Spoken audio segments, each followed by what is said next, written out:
Hebreus 11, 22 diz assim a palavra do nosso Deus: pela fé, José, próximo do seu fim, fez menção do êxodo dos filhos de Israel, bem como deu ordens quanto aos seus próprios ossos. Vamos orar? Querido Deus, fale ao nosso coração, ilumina a nossa mente, que possamos sair daqui nesta noite, abastecidos da Tua palavra, que possamos guardar, Deus, os preceitos que o Senhor tem para nós neste momento. Oramos assim no nome de Jesus, amém. De alguma forma, todos nós queremos parecer um pouco mais jovens. Quando somos jovens demais, queremos que a vida adulta chegue. Mas quando a vida adulta chega, a gente quer que os outros nos digam: nossa, mas você parece que tem menos. Quem não gosta de ouvir essa frase? Quantos anos você está fazendo? Tanto. Nossa, mas parece tão menos. É claro que todos nós de alguma forma queremos ouvir isso, mas tem um sujeito que ele levou isso muito a sério, no mais alto grau. Eu não sei se você já ouviu falar do Brian Johnson, mas o Brian Johnson é um sujeito de 45 anos que ele decidiu reduzir a sua idade para 18. E ele está levando isso muito a sério. Quando eu digo levando muito a sério, ele separou um orçamento, ele é um milionário, separou um orçamento de $2 milhões por ano para investir nesse projeto. 45, mas quer ter idade de 18. Ele gasta então uma média por mês de R$400 mil. E não é só isso, ele toma diariamente mais de 100 comprimidos por dia. Ele precisa fazer a sua última refeição, a terceira refeição dele e última, acontece às 11 horas da manhã, e aí ele não come mais. Faz muito exercício, está sendo monitorado por uma equipe de mais de 30 médicos. Os exames que ele faz demonstram que o coração dele já voltou para os 37 anos. A pele dele é de um jovem de 28, mas a capacidade respiratória já chegou nos 18 anos. Meus queridos, é desafiador, né? Querer avançar, mas ao mesmo tempo regredir. É quase tentar quebrar a lei da física. E é isso que ele se propõe a fazer. Mas nós estamos diante da realidade do Brian Johnson. Isso também pode nos levar a questionar o quanto nós tememos o progresso da nossa caminhada. O quanto nós queremos reduzir o máximo possível a nossa idade. É claro que não chegamos a tal extremo, mas hoje você tem vários recursos para fazer com que, de alguma forma, você não se envelheça tão rápido ou não aparente estar já com a idade avançada. Até o modo de nos tratarmos. Quando cheguei de Goiás, lá é uma regra inconteste você dizer para todo mundo que é mais velho, né, tem mais idade que você, senhor e senhora. Não tem negociação. Nós éramos reprimidos enquanto criança pelos nossos pais o tempo todo quando não chamava alguém que tinha mais idade de senhor ou senhora. E eu nunca levei tanta bronca na vida como quando eu cheguei no Rio de Janeiro. 95 anos você não chama de senhora. Não chama de senhora. Senhora por quê? Senhora está no céu. Senhor está no céu. É você. E é claro que isso de alguma forma é bem cultural, não tem problema nenhum, mas demonstra o quanto nós queremos de alguma forma manter a vivacidade, a juventude. Aliás, isso também é estudado nos dias de hoje, a revolução, o movimento da juventude, essa tentativa de não envelhecer. Muitos jovens aí na fase dos 18 aos 29 anos, eles têm muita dificuldade de passar para as outras fases da vida, porque são fases mais complexas, que vão exigir um pouco mais. Então você tem aí um retardamento da juventude. Bom, nós estamos diante de um texto que está falando sobre tempo, aprender a lidar com o tempo, entender que um dia nós vamos nos deparar com a realidade da morte, e nós precisamos ao longo da vida desenvolver uma fé até para esse momento, a fé que transcende o tempo. É sobre isso que eu quero tratar com você hoje. Nós precisamos desenvolver no nosso coração uma fé que não se limita aos nossos dias aqui na terra. Se você tem buscado uma fé para satisfazer somente o seu tempo transitório aqui, talvez em algum momento você vai se frustrar. E ao olharmos para a história de José, nós percebemos um homem que entendeu que a vida dele estava nas mãos de Deus, e a vida dele era uma vida regida pelo Senhor, e ele desenvolveu uma fé, não apenas para satisfazer e para cumprir as exigências da vida aqui, mas ele também desenvolveu uma fé que transcende o seu tempo. E esse versículo que nós acabamos de ler, aqui no livro de Hebreus, mostra exatamente isso. Nós precisamos de fé, não só para as questões do dia a dia, mas precisamos também exercitar uma fé que vai além, que alimenta em nossos corações uma expectativa do mundo além. E aqui então, nós aprendemos nesse versículo, o primeiro ponto, uma fé além do tempo, ela exige de nós um senso de finitude. Precisamos entender que somos finitos. Por mais que você queira manter o corpo e a aparência de 18 anos, vai ser muito complicado. Em algum momento, todos nós vamos ser noticiados de que Brian Johnson morreu, faleceu, porque ele vai falecer, por mais que ele se esforce. Não só ele, como todos nós, em algum momento, vamos lidar com esta realidade, e é exatamente assim que José começa esse texto. Pela fé, José, próximo do seu fim, ou seja, ele estava ciente do seu tempo. O autor de Hebreus quer enfatizar que pela fé, um homem chamado José, agora, o momento que o autor quer destacar é que ele está próximo do fim. Só que, irmãos, vale a pena recordarmos um pouco da fé de José e de quem era esse homem. José era um homem intrigante, um adolescente intrigante, 17 anos, talvez já jovem, naquele tempo 17 anos já era considerado jovem. E ele teve uma vida feita por etapas, assim como nós. José, ele tem problemas familiares, como nós temos problemas familiares. Ele teve entraves ali com seus irmãos e até com seus pais.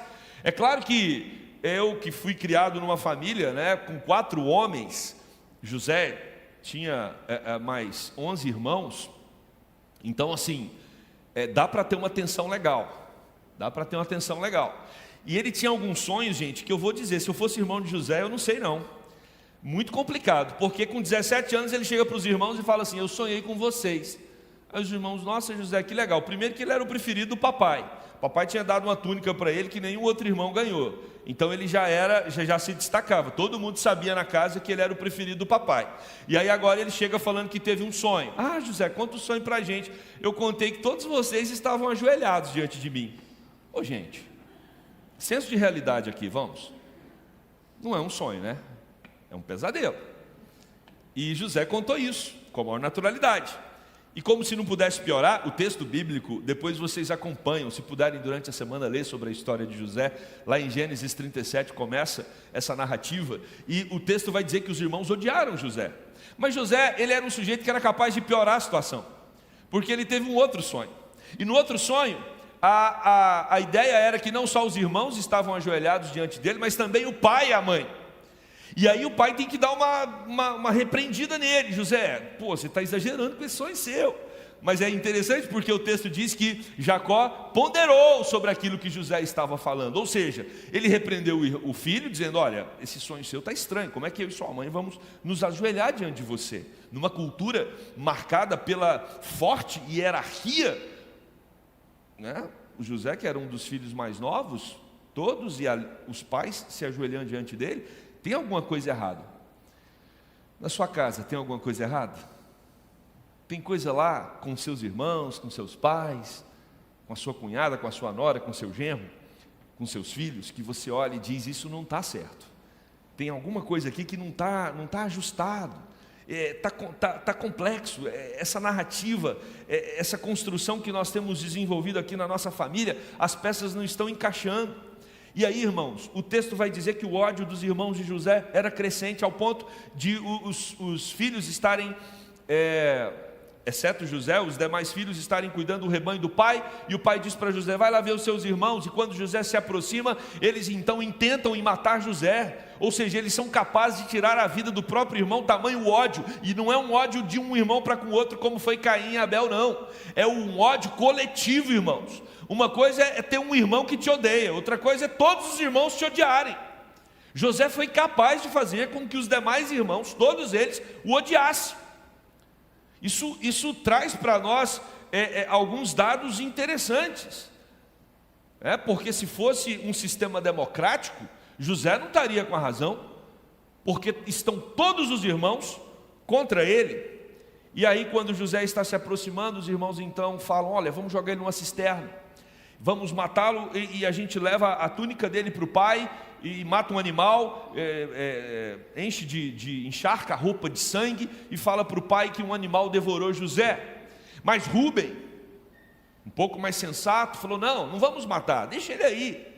Mas de repente passa uma caravana indo para o Egito, e eles resolvem, em vez de matar, vender o irmão. Saiu melhor, porque ainda ganharam uma grana no negócio, e venderam o irmão lá para o Egito, e se livraram daquela praga, e chegaram para o pai lá com a roupa toda encharcada de sangue, e disseram: pai, um animal matou o seu filho. E o Jacó ficou muito abalado. E é interessante que os irmãos, pensa na cumplicidade desses irmãos, eles contam para o pai, e ninguém quebra o pacto de dizer: pai, é mentira. Não, por anos eles mantêm a mentira, unidos, juntos, unânimes. Mas irmãos, José então, vendido para o Egito, chega lá, ele vai ser mordomo da casa de Potifar, está lá em Gênesis 39.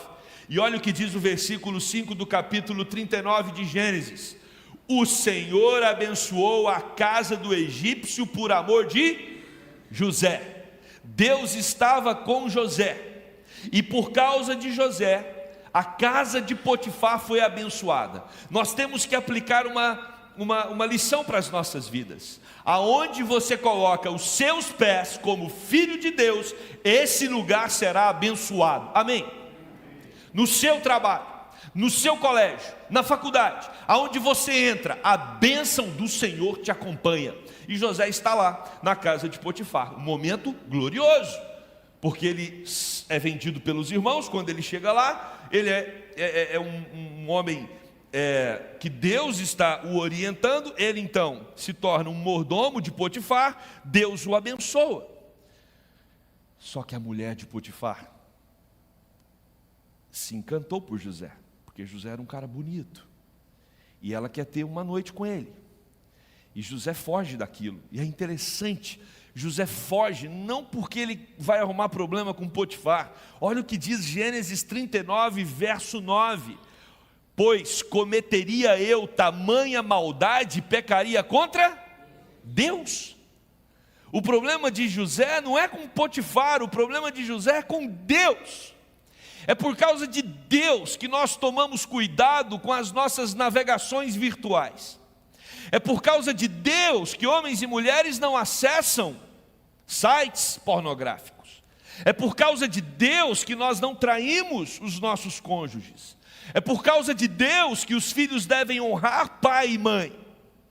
O centro da nossa vida, assim como da vida de José, não precisa ser: será que eu vou ganhar ou perder se eu agir assim ou de outra forma? Não! O centro da nossa vida é viver para a glória de Deus, assim como José viveu. Ele disse para a esposa de Potifar: eu não posso cometer tamanha maldade e pecar contra o meu Deus. Mas ela está louca naquele homem, ela está louca em José. E o que ela faz? Numa determinada situação essa que eu acho que José vacilou, porque não tinha ninguém na casa, e José resolve ir lá fazer um serviço. Homens, acendam a luz amarela. A Bíblia vai dizer que nós devemos fugir da aparência do mal.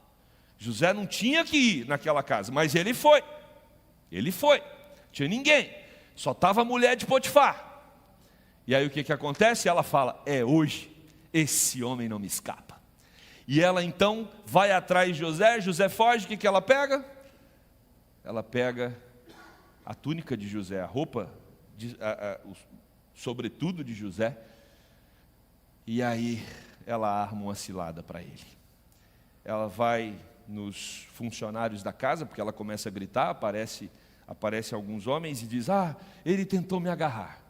E aí isso chega no ouvido de Potifar. E se José estava em baixa com os irmãos que o venderam, e depois ficou em alta porque Potifar o colocou ali para trabalhar na sua casa como mordomo, agora ele volta para um estado difícil novamente, porque ele é preso. Sua vida não é assim também? Às vezes sua vida não tem altos e baixos. Parece que está tudo a nosso favor, de repente parece que veio uma correnteza contra e tudo sai do lugar.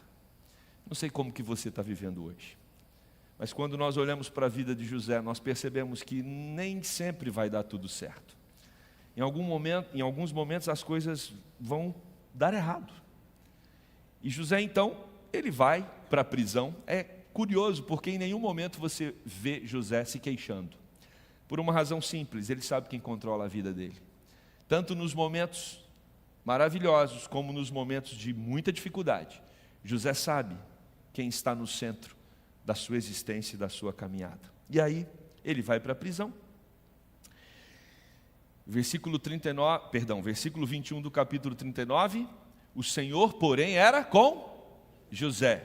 Ele foi benigno e lhe deu mercê perante o carcereiro. Quando ele chega na prisão, o carcereiro gosta dele, tem apreço por ele e coloca ele como responsável pelo cárcere.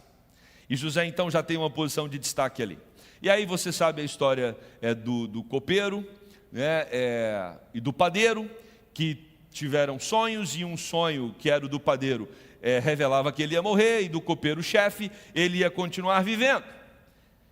E aí esse copeiro, depois de 3 dias, sai da prisão e vai lá trabalhar para Faraó.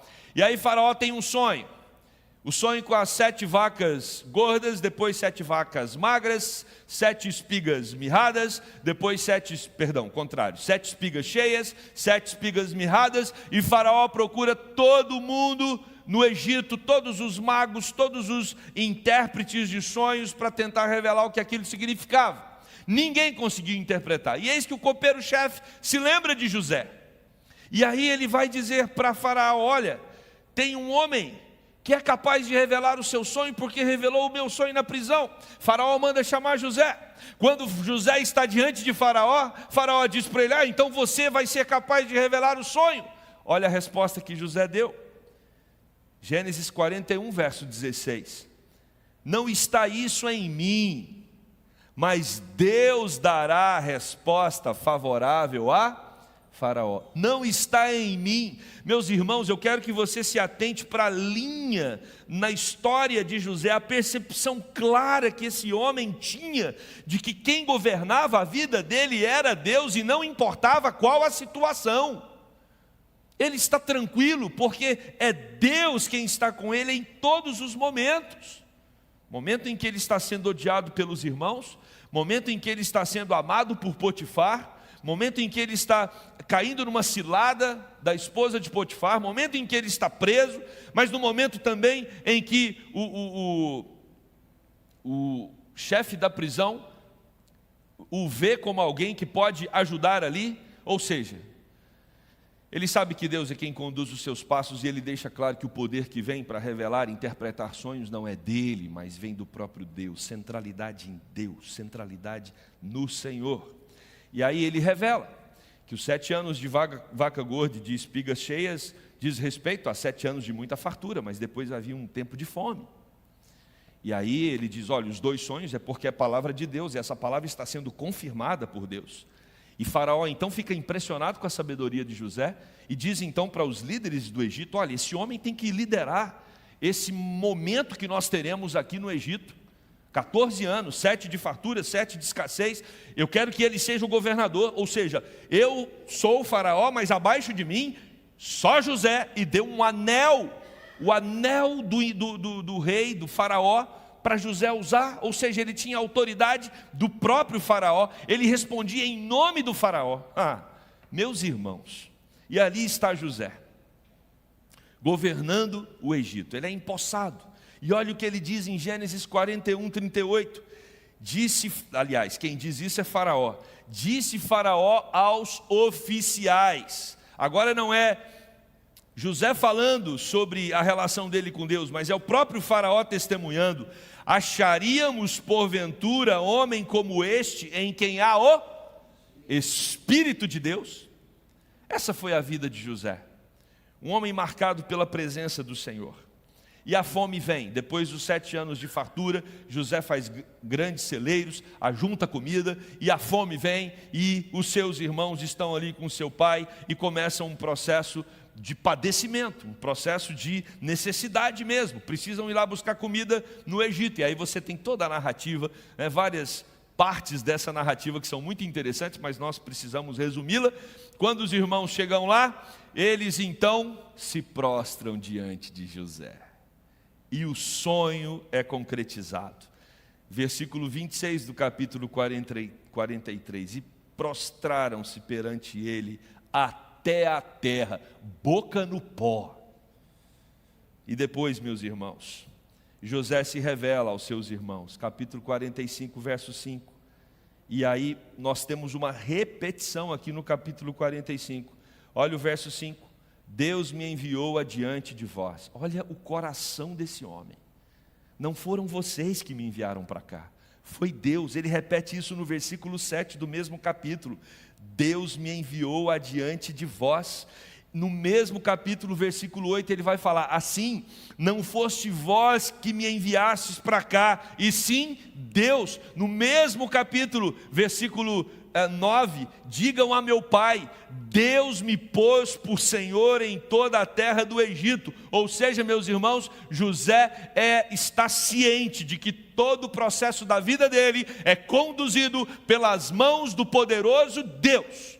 E temos que fazer uma pergunta aqui: será que eu e você temos essa mesma ciência de que toda a nossa história é direcionada pelo grande Deus, o Todo-Poderoso, que reina sobre tudo e sobre todos? Esse é um ponto alto da nossa teologia reformada, a soberania de Deus. Nenhum cabelo cai da nossa cabeça sem a permissão do Senhor. É Ele quem cuida de todos nós. Se você está aqui hoje à noite, ou se você está em casa participando virtualmente desse culto, e você está enfrentando um momento de enfermidade, essa enfermidade não está fora do controle do Senhor. Se você está enfrentando alguma adversidade em qualquer área da sua vida, Deus tem controle sobre tudo. Nada foge ao seu poder e à sua soberania. Enquanto viveu, José tinha ciência dessa realidade. Mas aqui, o autor de Hebreus fez questão de dizer que José está próximo do seu fim. O autor de Hebreus está fazendo referência a Gênesis 50, versículo 24. Disse José a seus irmãos: eu morro. Eu morro. Não sei se você costuma conjugar o verbo morrer, mas José está conjugando: eu morro, tu morres. Somos mortais, somos finitos. Se nós queremos ter uma fé além do tempo, nós devemos entender que somos finitos. Nossa vida está passando. Cada dia é um dia a menos. Cada noite dormida é um passo que a gente dá para o fim. E precisamos reavaliar a nossa vida de acordo com a perspectiva da finitude. José está dizendo para os irmãos: eu morro. Mesmo com tanto poder, mesmo experimentando coisas tão grandiosas, José entendia a efemeridade da vida. Ele entendia que a vida é como um sopro, tudo passou. A cisterna que ele ficou lá por alguns instantes passou, a prisão passou, 7 anos de bonança, 7 anos de escassez, o encontro dele com o pai, que foi alguma coisa maravilhosa, que ele chorava compulsivamente, tudo passou. Agora ele está diante da morte, assim como eu e você um dia estaremos. Não podemos ter na nossa mente essa sensação que às vezes observamos no nosso tempo, na nossa época, essa sensação de que somos eternos. Nós não somos eternos. Brian Johnson, ele talvez tenha se baseado no Salmo 49, verso 11. O seu pensamento íntimo é que as suas casas serão perpétuas e as suas moradas para todas as gerações. Eles chegam a dar o seu próprio nome às suas terras. Às vezes nós construímos casas aqui, ou nós colocamos, né, móveis, utensílios dentro da nossa casa com madeiras que vão durar 10 vezes mais a nossa existência. É um senso, às vezes, de grandeza, um delírio, um esquecimento de que nós estamos passando, e nós estamos fechando o ciclo.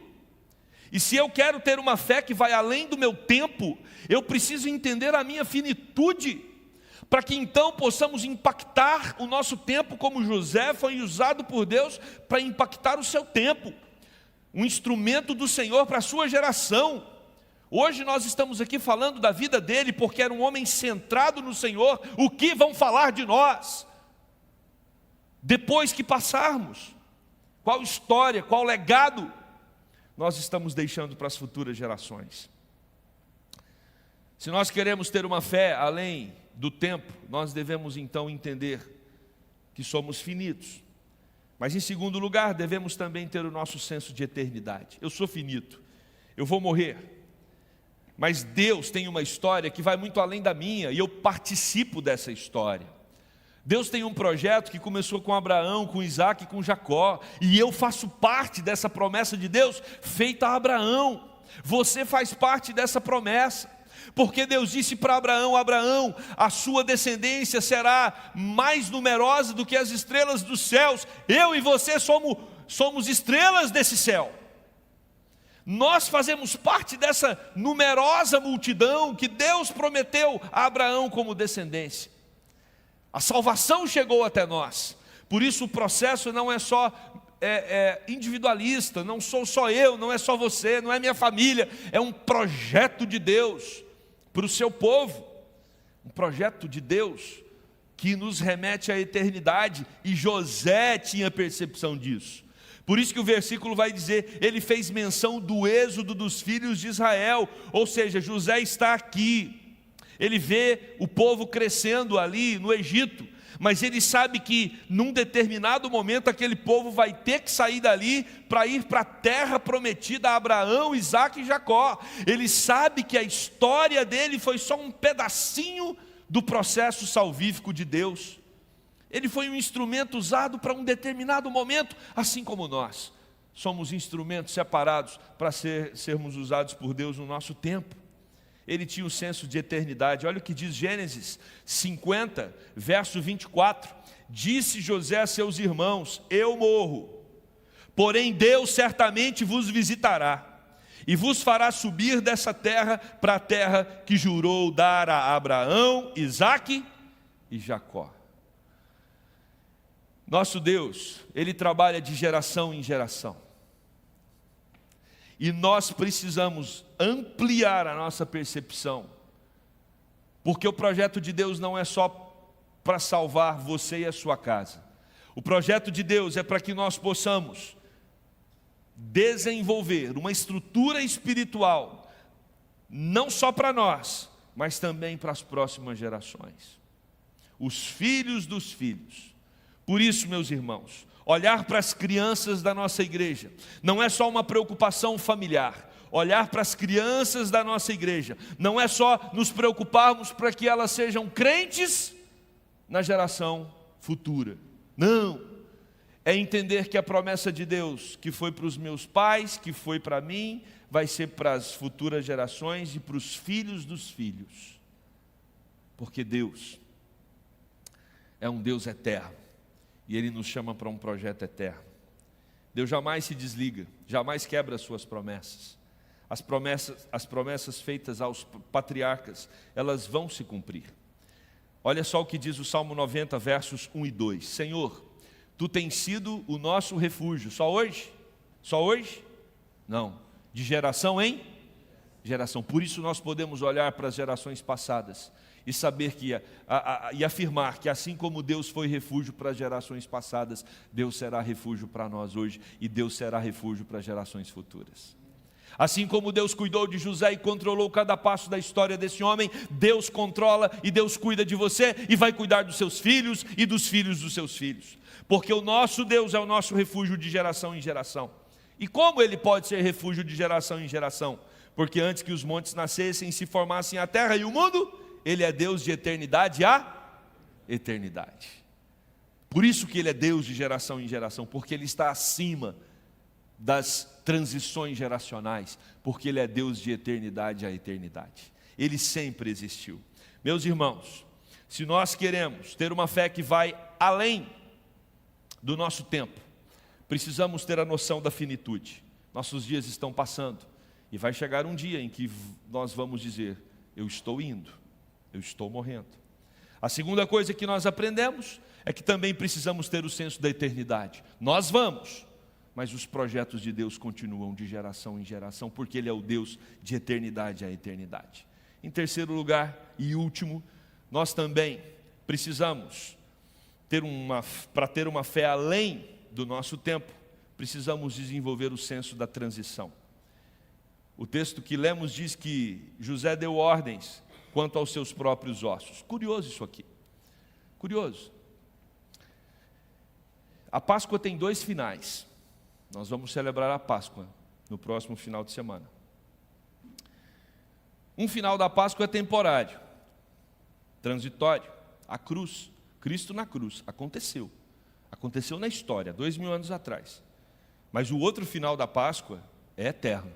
Jesus ressuscitou dentre os mortos. Então nós temos uma realidade finita, nós temos uma realidade temporária, transitória, mas nós temos uma realidade eterna. A nossa vida, ela funciona nesta dinâmica. E a grande questão é como vamos terminar. Como vamos chegar no fim? Quem serei eu, né? Quem será você no final? Quantas histórias de começos gloriosos tiveram fins trágicos? Quantas pessoas eram fervorosas na fé, na juventude, no começo da maturidade, mas ao longo dos anos foram abandonando a fé, o trabalho do Senhor, o compromisso com a obra do Senhor. O que nós olhamos na história de José é que ele termina com uma fé profunda e verdadeira, ao ponto de dizer: levem os meus ossos dessa terra. E olha que foi a terra que deu glória para ele, mas a glória não era para ele, a glória era para Deus.